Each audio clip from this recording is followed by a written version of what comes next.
Assalamualaikum warahmatullahi wabarakatuh. Selamat pagi anak-anak. Bagaimana kabar kalian hari ini? Semoga sehat dan bahagia selalu ya.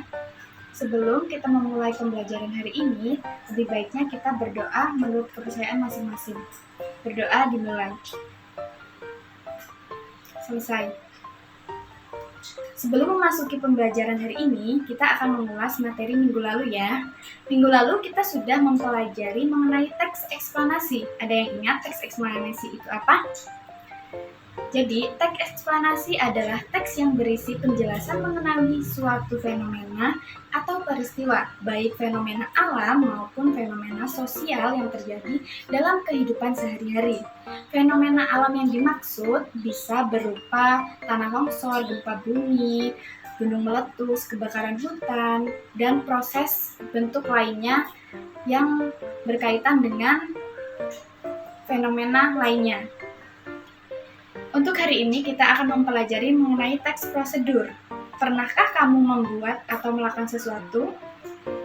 Apa kegiatan tersebut dilakukan secara bertahap? Agar kalian dapat memahami teks prosedur dengan jelas, simak video berikut ini. Halo teman-teman Radar Edukasi, pada kesempatan kali ini teman-teman kita akan bagikan tutorial terkait dengan cara membuat KTP untuk bagi yang baru ya teman-teman ya, baru berusia 17 tahun dengan membawa surat-surat yang ada surat pengantar dari RT, RW dan lain sebagainya. Bagi pemula ini wajib paham karena KTP sendiri memiliki banyak fungsi dan manfaatnya untuk kalian. Meskipun juga nanti bisa kalian akses dan mempergunakan KTP digital. Tapi untuk pembuatan KTP dengan segi KTP elektronik ini tetap menjadi fungsi utama bagi kalian yang usianya 17 tahun. Untuk teman-teman yang usianya 17 tahun minimalnya itu selambat-lambatnya setelah 17 tahun itu 14 hari setelah usia 17 tahun itu wajib memiliki KTP. Atau teman-teman yang belum usianya 17 tahun tapi sudah menikah itu juga wajib untuk memiliki KTP gitu ya teman-teman ya. Nah ini untuk surat pengantar, itu surat pengantar dari RT dan RW teman-teman itu wajib teman-teman meminta rekomendasi surat pengantar. Setelah itu teman-teman bawa ke kantor kelurahan gitu atau kantor kepala desa dengan membawa kartu tanda penduduk gitu, atau dengan membawa kartu keluarga maksud saya gitu, membawa kartu keluarga fotokopinya aja, nggak usah yang asli juga nggak apa-apa gitu ya. Nah terus selanjutnya karena untuk kartu keluarga juga ini sekarang yang terbaru nih teman-teman, ini ada barcode-nya gitu ya. Selanjutnya setelah dari ini dari kantor kelurahan tuh teman-teman juga perlu membawa bukti pendukung, misalnya akte kelahiran atau berupa ijazah gitu teman-teman ya. Nah ini teman-teman setelah itu teman-teman datang ke kantor kelurahan. Nah teman-teman wajib untuk melakukan sesi perekaman dan sidik jari teman-teman. Itu teman-teman wajib melakukan perekaman dan sidik jari ya, karena perekaman dan sidik jari sendiri hal yang wajib. Nah ini teman-teman untuk melakukannya, nah tips juga melakukan sidik jari ini di hari-hari kerja, yaitu hari Senin sama dengan hari Jumat mulai jam 8 sampai dengan jam 3 gitu. Perekamannya bisa dilakukan di kelurahan kalau misalnya itu di daerah yang maju, atau teman-teman bisa melakukan perekaman di kecamatan untuk mungkin di beberapa daerah yang memang penduduknya kurang banyak. Nah ini setelah itu teman-teman setelah melakukan bukti perekaman tuh nanti teman-teman mendapatkan mendapatkan surat pernyataan bahwa teman-teman sudah melakukan perekaman. Nah itu teman-teman ya. Nah setelah melakukan perekaman itu teman-teman baru datang ke capil setempat, itu teman-teman mengantri datang, selanjutnya teman-teman nanti akan dilayani. Itu aja teman-teman. Ya, video tersebut merupakan salah satu contoh dari bentuk teks prosedur. Menurut kalian, apa saja yang ada di dalam teks prosedur dari contoh video tersebut?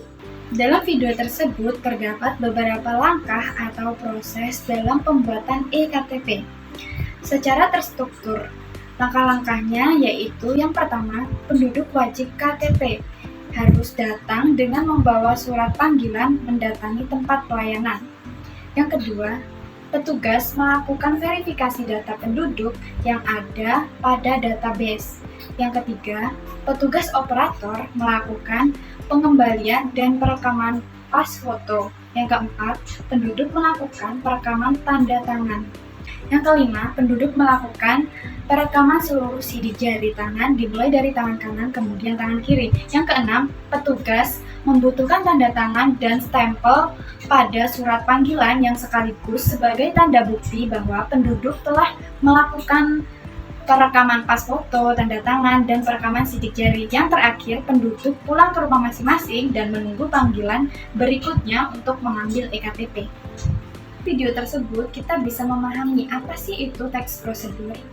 Jadi, teks prosedur merupakan teks yang berisi langkah atau cara atau tahapan melakukan sesuatu kegiatan, baik itu bertema kebiasaan hidup, penggunaan alat, atau aktivitas tertentu. Teks prosedur ini dapat diartikan sebagai teks yang berisi langkah-langkah atau tahapan yang harus dilakukan untuk mencapai suatu tujuan yang diinginkan. Teks prosedur ini memuat beberapa langkah-langkah yang harus ditempuh untuk mencapai tujuan yang diinginkan dan terdapat penjelasan atau keterangan dalam langkah tersebut. Fungsinya yaitu untuk membantu seseorang dalam memahami bagaimana cara melakukan sesuatu secara tepat, sehingga tujuan dapat tercapai secara efisien dan efektif. Atau bisa juga untuk seseorang supaya dapat memahami cara atau langkah-langkah dalam membuat sesuatu tepat dan juga benar. Fungsi ini dapat dikatakan juga sebagai tujuan teks prosedur. Yang selanjutnya yaitu struktur teks prosedur. Yang pertama ada tujuan. Tujuan ini merupakan pengantar tentang topik yang akan dijelaskan dalam teks. Yang kedua, langkah-langkah. Langkah-langkah ini berupa perincian petunjuk yang disarankan kepada pembaca terkait dengan topik yang ditentukan. Yang ketiga, yaitu ada penegasan ulang yang berupa harapan atau manfaat apabila petunjuk itu dijelaskan dengan baik. Yang keempat, ada kaidah kebahasaan teks prosedur. Yang pertama, yaitu kata kerja imperatif dibentuk oleh akhiran kan, i, dan partikel lah. Yang kedua, menggunakan pernyataan persuasif. Yang ketiga, menggunakan kata teknis yang berkaitan dengan topik yang sedang dibahas. Yang keempat, menggunakan konjungsi yang bermakna penambahan seperti dan, serta, dengan. Yang kelima, apabila teks prosedur itu berupa resep dan petunjuk penggunaan alat, akan digunakan gambaran terperinci tentang alat yang dipakai. Yang selanjutnya adalah langkah-langkah menulis teks prosedur.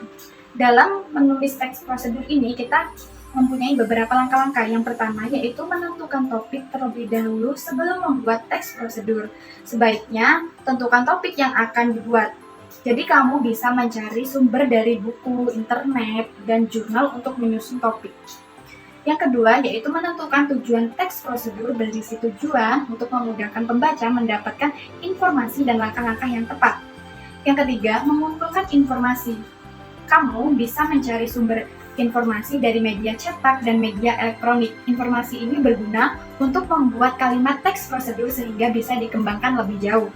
Yang keempat yaitu menyusun kerangka kalimat, mengembangkan informasi ke dalam langkah-langkah koreksi dan revisi setelah menulis kalimat lengkap. Nah, jadi sebaiknya kamu membaca ulang jika ada kesalahan dalam kalimat dan menentukan kalimat yang tepat. Jadi, dapat kita simpulkan bahwa apa saja sih yang ada dalam teks prosedur. Jadi, teks prosedur ini merupakan teks yang berisi langkah atau cara atau tahapan melakukan sesuatu kegiatan, baik itu bertema kebiasaan hidup, penggunaan alat, atau aktivitas tertentu. Yang kedua yaitu ada struktur teks prosedur, yaitu ada tujuan, langkah-langkah, dan penegasan ulang.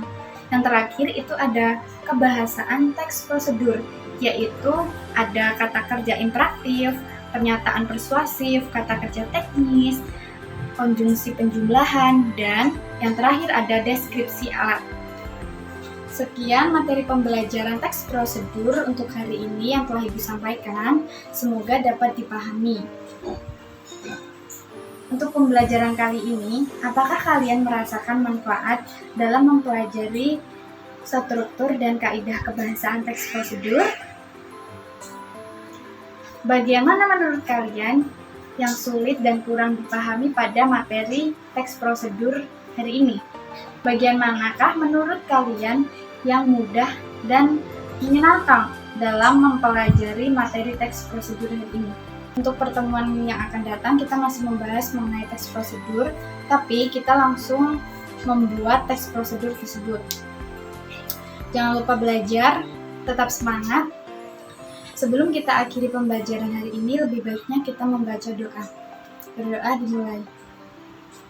Selesai. Terima kasih telah menyimak video atau penjelasan materi teks prosedur sampai selesai. Sekian materi yang dapat Ibu sampaikan. Mohon maaf apabila penjelasannya kurang jelas. Ibu akhiri, wassalamualaikum warahmatullahi wabarakatuh.